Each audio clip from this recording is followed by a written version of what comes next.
Semoga para undangan dapat terhibur dan juga dapat bertamu-tamu berpanjang.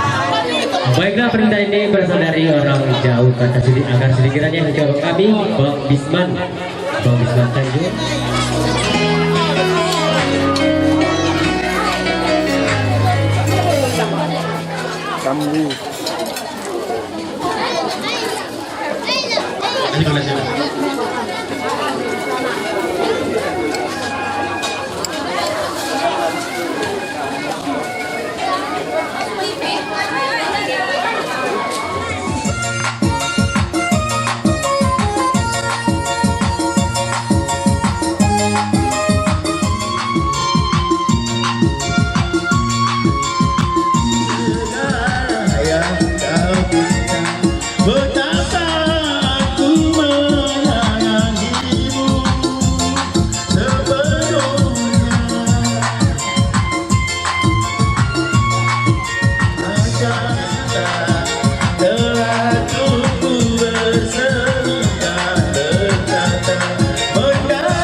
Di sini kita mendapat kembali kepada para undangan.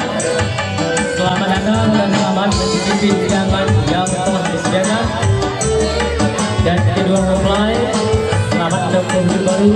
Semoga menjadi keluarga yang sakinah, mawaddah dan warahmah.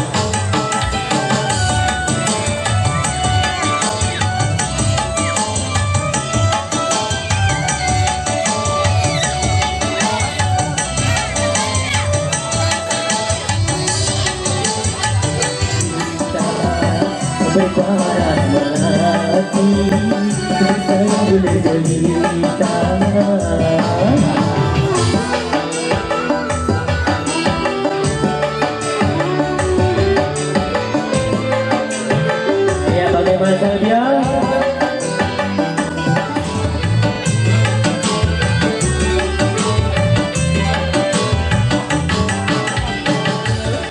semakin ku pandang, semakin haus pula cintaku.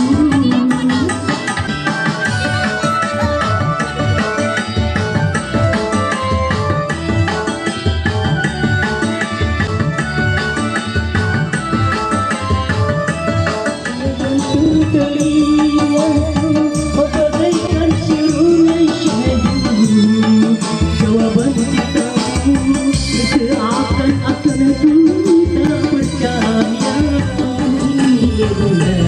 Bila untuk kita berdua menikah, aku jatuh cinta.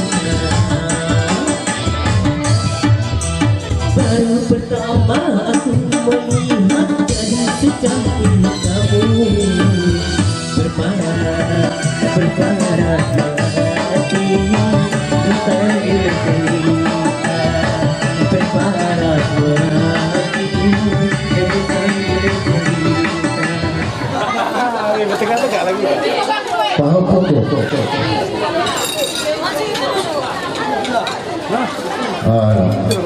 Baik saja. Sah itu.